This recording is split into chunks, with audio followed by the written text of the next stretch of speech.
Hello दोस्तों, आप सब कैसे हैं? आशा करता हूं आप सब ठीक होंगे। ये जो कहानी आज मैं आपको सुनाऊंगा, ये सिर्फ कहानी नहीं है। ये मेरी जिंदगी का हिस्सा है जिसे सोच के आज भी मेरा दिल कांप जाता है। तो आइए शुरू करते हैं। गांव के सुनसान रास्ते पर हमारी गाड़ी हिचकोले खा रही थी। धूल के गुबार पीछे छूटते जैसे भूतकाल की परछाइयां। सूरज ढल रहा था, उसकी आखिरी किरणें पेड़ों के दरारों से छनकर आती, पत्थरों पर अजीब आकृतियां बनाती। मैं खिड़की से बाहर देख रहा था, मन में एक अजीब सी बेचैनी। पिता राजेश ने स्टीयरिंग पर हाथ कसते हुए कहा, बस पहुंचने वाले हैं बच्चों, हमारी पुरखों की हवेली। मां लक्ष्मी ने पीछे मुड़कर हम दोनों को देखा। उनके चेहरे पर हल्की मुस्कान थी, पर आंखों में चिंता की हल्की सी लकीर। राहुल, सिया, तुम दोनों को ये जगह बहुत पसंद आएगी। कितनी शांति है यहाँ। सिया, जो 10 साल की थी, अपनी गुड़िया को सीने से लगाए बैठी थी।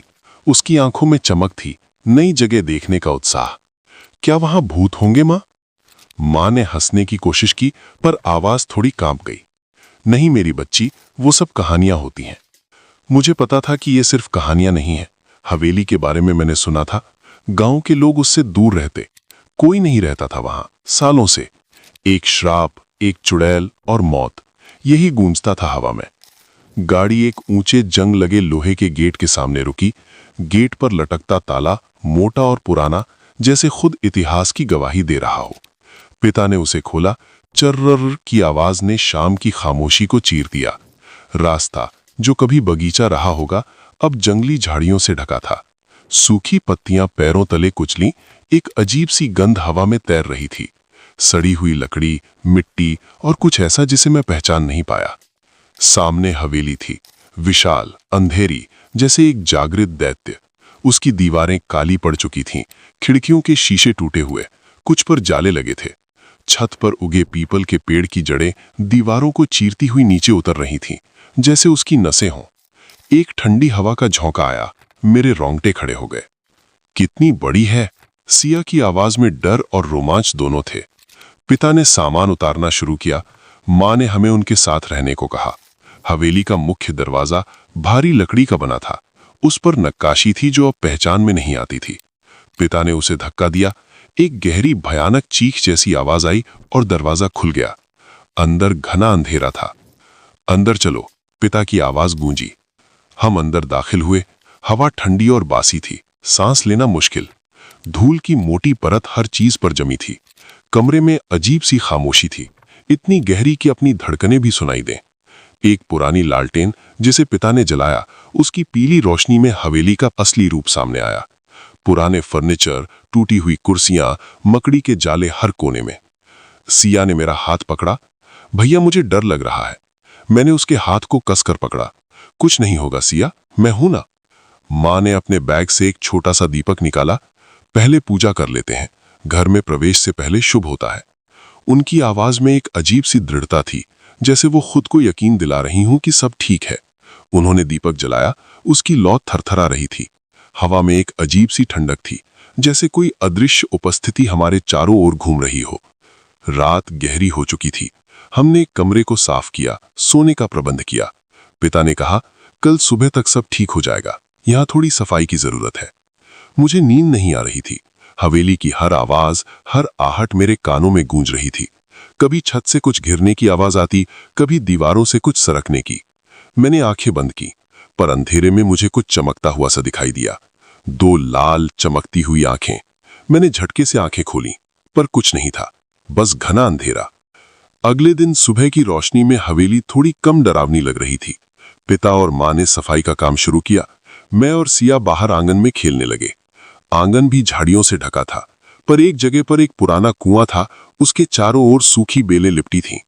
कुएं से एक अजीब सी गंध आ रही थी। सिया ने कुएं में झांका। कितना गहरा है भैया। मैंने उसे पीछे खींचा। दूर रहो इससे, पता नहीं क्या हो इसमें। अचानक मुझे लगा जैसे किसी ने मेरा नाम पुकारा हो। एक फुसफुसाहट सी आवाज, बहुत धीमी, हवा में घुल मिल गई। मैंने चारों ओर देखा, पर कोई नहीं था। किसने बुलाया? मैंने पूछा। सिया ने मुझे घूर कर देखा। किसी ने नहीं, तुम क्या कह रहे हो? मुझे लगा शायद मेरा वहम था, पर वो आवाज मेरे दिमाग में गूंज रही थी। शाम होते ही हवेली फिर से अपनी डरावनी शक्ल ले लेती। तीसरे दिन माँ ने पुराने बक्सों को साफ करना शुरू किया। एक बक्से से उन्हें एक पुराना रजिस्टर मिला। उसके पन्ने पीले पड़ चुके थे, स्याही फीकी। देखो राजेश, ये तो दादाजी का रजिस्टर है, माँ ने पिता को दिखाया।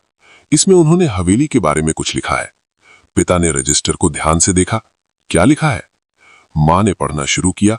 उनकी आवाज धीरे धीरे कांपने लगी। इस हवेली पर एक शाप है। एक चुड़ैल जिसने हमारे पुरखों को धोखा दिया था, उसने इस जगह को अपनी आत्मा से बांध लिया है।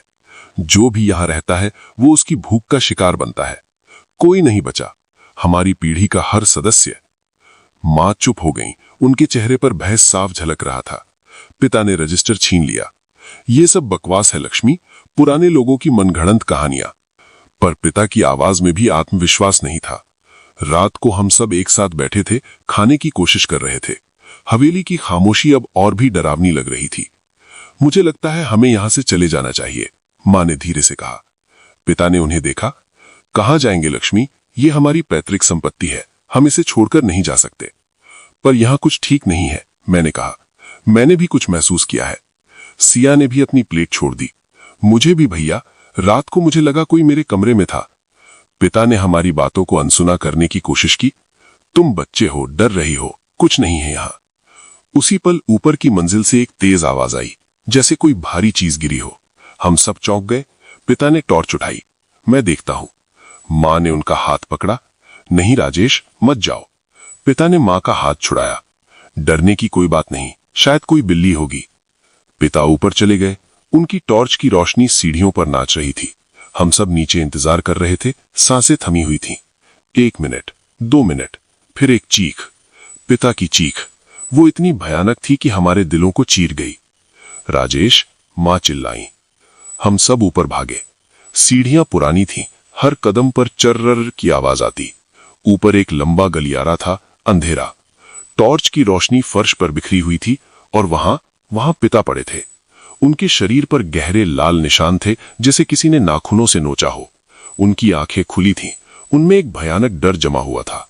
उनकी गर्दन पर एक गहरा घाव था, खून बह रहा था। माँ ने एक चीख मारी। उनके घुटने जमीन पर टिक गए। राजेश, नहीं। सिया मेरे पीछे छिप गई। उसका शरीर कांप रहा था। हवेली की खामोशी अब एक भयानक सन्नाटे में बदल गई थी। हवा में खून की गंध घुल गई थी। हमें यहां से भागना होगा, मैंने चिल्लाया। माँ उठने की कोशिश कर रही थी, पर उनके पैरों में जान नहीं थी। मैंने उन्हें उठाया। माँ, हमें चलना होगा, जल्दी। हम नीचे की ओर भागे, मुख्य दरवाजे की ओर। पर दरवाजा बंद था। कितना भी धक्का दो, वो टस से मस नहीं हुआ। ये कैसे हो सकता है? माँ की आवाज में निराशा थी। अचानक हवेली की खिड़कियों से एक तेज हवा का झोंका आया। पर्दे फड़फड़ाने लगे और फिर एक भयानक हंसी गूंजी। एक महिला की हंसी, पर उसमें कोई खुशी नहीं थी, सिर्फ क्रूरता और पागलपन। दीवारों पर अजीबोगरीब परछाइयां नाचने लगी। मुझे लगा जैसे दीवारों से कुछ निकल रहा हो, कुछ काला, धुंधला। वो यहां है, माँ ने फुसफुसाया। वो चुड़ैल। हंसी और तेज हो गई। हमारे कानों के पर्दे फाड़ रही थी। हवा में एक अजीब सी गंध फैल गई, सड़े हुए मांस और गुलाब की मिलीजुली गंध। माँ, सिया, मेरे पीछे आओ। मैंने उन्हें किचन की ओर खींचा। मुझे लगा शायद पीछे के दरवाजे से निकल सकते हैं। किचन अंधेरी थी, पुरानी चीजों से भरी थी। चूल्हे पर जमे आग के ढेर। पीछे का दरवाजा भी बंद था, उस पर एक मोटी जंजीर लटकी थी। हम फंस गए हैं, सिया रोने लगी। अचानक किचन में रखे सारे बर्तन जमीन पर गिर गए, चर्रर की आवाज करते हुए। एक भयानक शक्ति कमरे में घूम रही थी। मुझे लगा जैसे किसी ने मेरे बालों को खींचा हो। मैंने मुड़कर देखा, पर कुछ नहीं था, बस अंधेरा। मुझे छोड़ दो, माँ चिल्लाई। मैंने देखा माँ हवा में उठने लगी थी। उनके शरीर पर अदृश्य हाथों के निशान उभर रहे थे। उनकी आंखें डरावनी हो गईं, जैसे उन्हें कोई भयानक दर्द हो रहा हो। नहीं, मैंने चिल्लाया। उन्हें पकड़ने की कोशिश की, पर मैं उन्हें पकड़ नहीं पाया। वो ऊपर छत की ओर खिंची चली गईं। उनकी चीखें हवेली की दीवारों से टकराकर वापस आ रही थीं। फिर एक तेज आवाज आई, जैसे कुछ फटा हो, और सब शांत हो गया। माँ नहीं रही। मैं जमीन पर गिर पड़ा। मेरे पैरों में जान नहीं थी। सिया मेरे पास आई। उसने मुझे कसकर पकड़ा। उसकी छोटी सी देह कांप रही थी। भैया, माँ कहाँ गई? उसकी आवाज में मासूमियत और डर का मिश्रण था। मैं उसे क्या बताता? मैं खुद नहीं जानता था कि क्या हुआ। अंधेरे में मुझे फिर से वो लाल आंखें दिखाई दी। इस बार वो बहुत करीब थीं। एक काली धुंधली आकृति किचन के कोने से बाहर निकली। वो एक महिला की तरह दिखती थी, पर उसका शरीर विकृत था, बाल बिखरे हुए, आंखें लाल, उसके होंठ फटे हुए थे, उनमें से खून टपक रहा था। उसके नाखून लंबे और नुकीले थे, जैसे किसी जानवर के। उसकी आवाज एक भयानक फुसफुसाहट थी, जैसे सूखी पत्तियां हवा में सरसरा रही हों।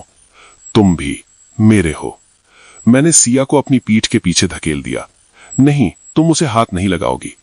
चुड़ैल हंसी। उसकी हंसी ने मेरे दिमाग को हिला दिया। सब मेरे हैं, यहां कोई नहीं बचता। वो हमारी ओर बढ़ने लगी। हर कदम पर जमीन से एक अजीब सी आवाज आती, जैसे सूखी हड्डियां टूट रही हों। उसकी आंखों में एक अजीब सी चमक थी, जैसे उसे हमारी मौत का इंतजार हो। मैंने एक टूटी हुई कुर्सी की टांग उठाई। दूर रहो। वो मेरे करीब आई। उसकी सांसें मेरे चेहरे पर पड़ी, ठंडी और सड़ी हुई। उसकी उंगलियां मेरे गाल पर छूने लगीं, बर्फ जैसी ठंडी। मुझे लगा जैसे मेरे शरीर से जान निकल रही हो। सिया ने डर के मारे चीख मारी, भैया। उस चीख ने मुझे जगा दिया। मैंने कुर्सी की टांग पूरी ताकत से उसके ऊपर दे मारी, पर वो मेरे आर पार निकल गई, जैसे मैं हवा को मार रहा हूं। वो एक धुंधली परछाई थी, ठोस नहीं। चुड़ैल ने मेरा हाथ पकड़ा। उसकी पकड़ इतनी मजबूत थी कि मेरी हड्डियां चरमरा गईं। उसने मुझे ऊपर उठाया। मेरे पैर हवा में झूल रहे थे। मैं सांस लेने के लिए छटपटाने लगा। सिया ने पास पड़ा एक पुराना चाकू उठाया।